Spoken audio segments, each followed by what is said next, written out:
there. Last year we won 18 out of 19 games, lost that last game. We can't do that anymore. We don't lose here.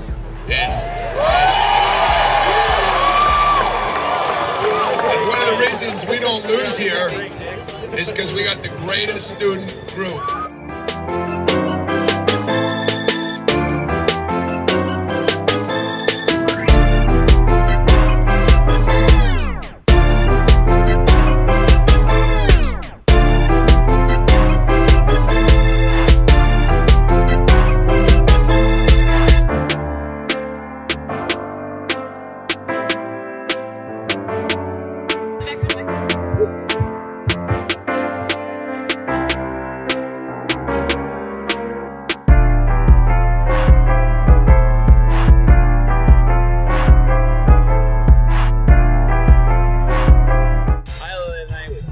Derek Nick's crowd surfing, the entire end zone underneath him. That was pretty cool.